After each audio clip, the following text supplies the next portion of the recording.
Peta politik di parlemen berubah menjelang pembahasan Perpu Pilkada. Jokowi. Konstelasi politik di parlemen berubah setelah Susilo Bambang Yudhoyono bertemu Presiden Joko Widodo di Istana Negara. Keduanya sepakat untuk mendukung pengesahan peraturan pemerintah pengganti undang-undang tentang pilkada. Perpu antara lain mencantumkan 10 syarat yang diminta Partai Demokrat.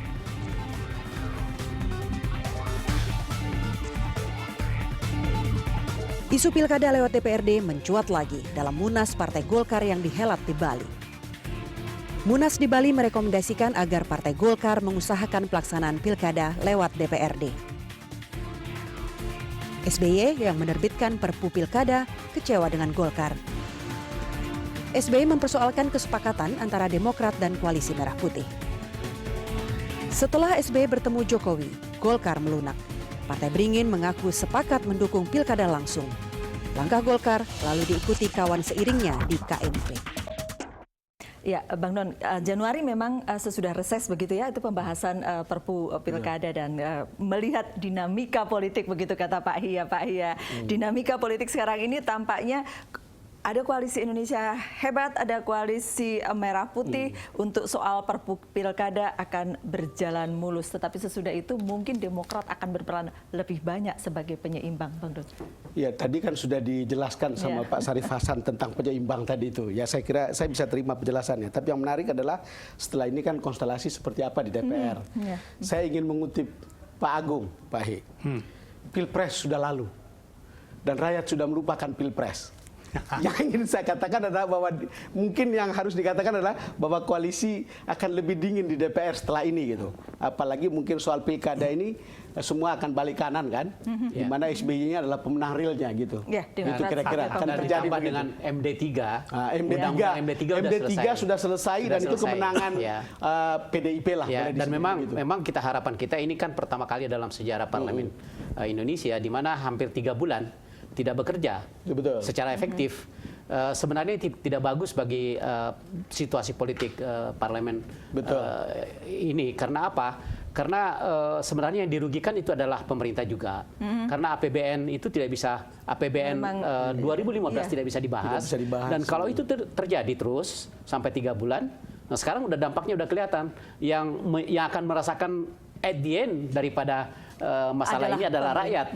Jadi sebenarnya tidak bagus. Ya, kita mengharapkan ini Januari sudah mulai bagus karena tentunya tidak bagus bagi rakyat. Khususnya juga pemerintah tidak akan bisa melakukan menjalankan program-program yang sudah disetujui nanti. Pembahasan APBN 2015 ini belum dilakukan. Di zaman SBY itu pada bulan Desember, itu awal bulan Desember itu DIPA sudah diberikan kepada tetapi kan ini dengan kondisi parlemen yang berbeda begitu ya. Tapi memang ada perubahan begitu ya. Ada P3 yang kemudian pecah, kemudian Golkar yang juga pecah atau dipecah. Saya tidak bisa pecah atau dipecah ini menjadi rumor politik. Hitungan Golkar Pak Hi gitu seperti. Saya sebetulnya ingin agak mendasar menjawabnya. Itu pandangan saya mengenai koalisi. Jadi sebetulnya kedua koalisi yang ada itu menurut pandangan saya ke depan nanti tidak harus a priori gitu sikapnya. Sebab di setiap negara yang menganut demokrasi selalu ada partai, ada koalisi, ada oposisi yang di sini dihaluskan menjadi partai penyeimbang dan sebagainya, apapun namanya. Tapi menurut saya itu diperlukan untuk check balances. Dan rakyat pun akan menilai apakah dia bekerja dalam fungsi itu objektif gitu dan bekerja untuk kepentingan rakyat. Dan semua konstituen itu juga akan menilai untuk dilihat pada pilihan mereka berikutnya. Jadi meskipun KMP dianggap oposisi atau mitra kritis pemerintah, saya kira dia juga akan mendukung apabila program-program itu memberikan multiplier efek dan dampak yang positif. So kalau nggak dia rugi sendiri. Sebagai orang politik dia memperhitungkan konstituen itu.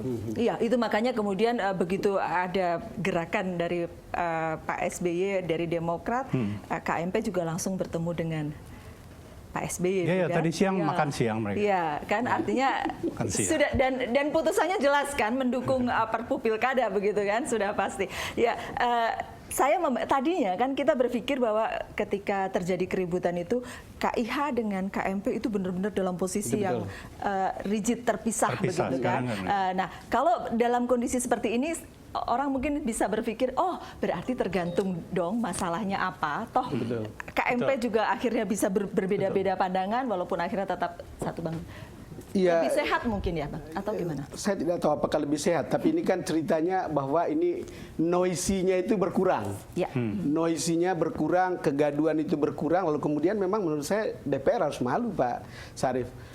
Masa nggak kerja sudah 3 bulan, dan itu juga akan menjadi counterproduktif. Sekarang mereka yang asbun pun menurut saya akan berhadapan dengan, menurut saya setelah 2 bulan ini, decisive-nya pemerintahan yang sekarang mengambil keputusannya. Dan begitu cepat. Belum tahu kita hasil optimalnya, tapi decisive. Kalau nanti dia hanya bunyi asal bunyi, menurut saya lewat saja begitu kira-kira ya. Gitu. Tapi Januari mulai sesudah reses mungkin kondisinya akan berubah begitu ya? Ya, kita harus yakin itu dan saya pikir tidak ada lagi suatu barrier yang menghalangi untuk tidak bekerja karena semua masalah faktor politis dan penghalangnya itu sudah diatasi. Jadi harapan kita ya mudah-mudahan harapan kita dengan optimis bahwa Januari ini setelah reses itu mulai para fraksi, ada 10 fraksi itu sudah mulai ikut rapat. Kemudian para menteri yang tadinya dilarang untuk mengikuti panggilan sudah DPR juga, supaya boleh untuk memenuhi undangan DPR untuk hadir, karena kalau tidak ya sayang ya, artinya rugi, bangsa ini akan rugi, rakyat akan rugi. Saya pikir Januari ini akan efektif untuk rapat lagi. Saya mau tanya dong kepada Pak Hi. Kan Golkar itu sudah ada versi Bali, ada versi Ancol. Akan seperti apa di DPR-nya? Saya kira sekarang status quo. Sebab pemerintah tentu akan mengambil keputusan melalui Humap, itu yang saya harapkan. Karena ada ketentuannya, dia memberikan pengesahan gitu. Tapi kalau toh itu belum dilakukan, dua pihak yang berselisih itu kan harus secara internal juga bisa mencoba menyelesaikannya. Dan kira-kira proses ke arah sana gimana Pak? Penyelesaian internal mereka ya? Ya tentu kalau saya pribadi dan sebagian dari kalangan kita ingin friksi di politik di partai itu kan biasa. Tapi jangan sampai kemudian dia berlarut-larut dan tidak ada penyelesaiannya. Apalagi di Golkar saya kira sekarang ini hampir 5 tahun sekali selalu beranak pinak gitu. Itu beranak pinak tapi tidak ribut terbuka begitu ya Pak ya. Kali ini ribut terbuka itu dulu kan mungkin Golkar di zaman Orde Baru juga suka ribut, tapi karena waktu itu ada pemerintahnya ada Pak Harto yang semi otoriter gitu. Orang ributnya berbisik-bisik. Sekarang kan nggak bisa disembunyikan. Terbuka. Tapi sudah dijembatani ya Pak Hi, sudah mulai ada pembicaraan. Saya mencoba. Pak Hi karena memang yang ditunggu itu Pak Syarif, Pak Hi ini karena ketua harian dan mungkin juga menjadi jangan-jangan ada munas ketiga. Salah satu tugas ketua harian adalah manajemen konflik. Memanage konflik ya. Ya sebenarnya ini sudah diantisipasi oleh DPR dan pemerintah dulu melalui undang-undang partai politik. Jadi ya sebenarnya pemerintah harus tegas juga dalam hal ini. Bahwa memang sudah semua perselisihan menyangkut masalah kepengurusan itu sudah diakomodir dalam Undang-Undang Partai Politik nomor 2. Jadi saya pikir saya harapkan ini bisa segera diselesaikan. Oke. Iya, tapi yang pasti kemudian petanya di Dewan juga berubah. Nah, karena ini kami juga khawatir. Tidak mudah Pak Hi, karena kan dua-duanya akan mendaftar ke Menteri Hukum dan HAM. Ya kan sudah mendaftar. Lalu kemudian dua-duanya juga mungkin pemerintah akan ragu mengesahkan yang mana karena dua-duanya mengaku legitimate dan saling mengatakan kan bisa diperiksa. Bisa diperiksa. Diverifikasi. Tetapi paling aman dia bilang tunggu deh di pengadilan dan lama kan. Ucapan paling aman itu yang menurut saya kurang. Buat Demokrat itu mengkhawatirkan juga. Ya sangat mengkhawatirkan kan bagaimanapun juga stabilitas politik dan independensi daripada partai politik itu sebenarnya tidak boleh dicampuri oleh pemerintah kan sebenarnya.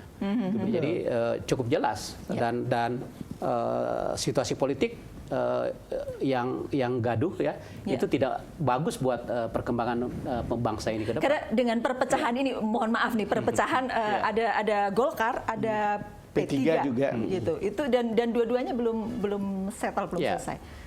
Seharusnya memang itu bisa diatasi dengan segera karena kita tidak menginginkan partai politik ini ada intervensi dari pemerintah. Sekali partai lain juga masih ada yang ingin munas atau kongres dan sebagainya. Nanti pecah lagi. Nanti pecah lagi. Ini kan tidak bagus. Ya kan? Tapi mungkin menarik ya Pak Hi, dalam beberapa hari ini sudah kemana saja gitu untuk melihat gini, sudah ke Pak SBY, sudah ke Pak JK.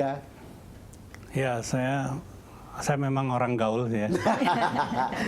kita tahu Pak. Apalagi dengan jabatan baru saya tiba-tiba melihat kenyataan konflik. Karena Pak Hi gaul maka jabatannya seperti itu gitu. Mau ke kantornya digembok gitu kan. Tetapi Pak Hi untung yang orang gembok diterima teman-teman sendiri gitu. Jadi saya datangi. Masih bisa bertemu begitu kan, dan masih bisa bicara gitu kan. Besok juga saya bertemu. Oke, sudah ada rancangan kesepakatan? Ya tentu kita bicara tadinya mencari common interest. Apa ya sebetulnya mau kita capai? Kita masing-masing masih ingin menjadi keluarga besar Golkar gitu ya. Kami masih ingin nantinya tetap jadi pemenang pemilu 5 tahun lagi. Jadi bagaimana menyelesaikan ini gitu kan? Jadi dicari hal-hal yang punya kesamaan dulu. Iya, karena lalu kita mencoba melihat bagaimana persepsi masyarakat kalau melihat perselisihan ini tidak berakhir, apalagi seringkali kelihatan ada kesan kekerasan. Tapi kalau dalam mekanisme di DPR, Pak Sarif, kalau Golkar masih begini, betul status quo, tapi kemudian kan fraksi yang mewakili, karena kan Agung sudah menunjuk orang lain kan, akan seperti apa? Jangan-jangan menghambat persidangan lagi dan DPR nggak bisa bekerja lagi? Ya, prediksi saya, sekarang pimpinan DPR sudah dipilih, itu sah, sudah dilantik oleh MA.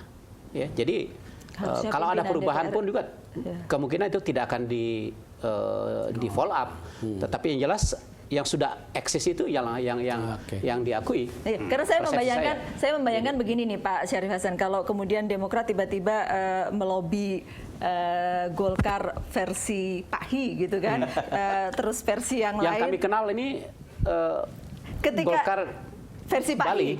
Nah, ketika kemudian pengambilan keputusan, kita susah menghitung kira-kira berapa ya angkanya. Saya pikir kalau voting.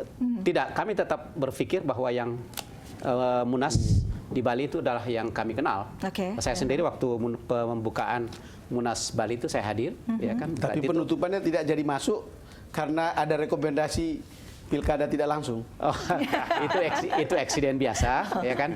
Tetapi karena itu bukan Pak. Yang penting sekarang ini, yang penting kita sudah sama-sama persepsi, sudah sama-sama memiliki pandangan yang sama untuk Perpu pilkada bahwa Perpu ini harus kita setujui bersama di DPR. Oke, kita akan lanjutkan sesaat lagi. Kami akan kembali untuk Anda selepas jeda berikut ini.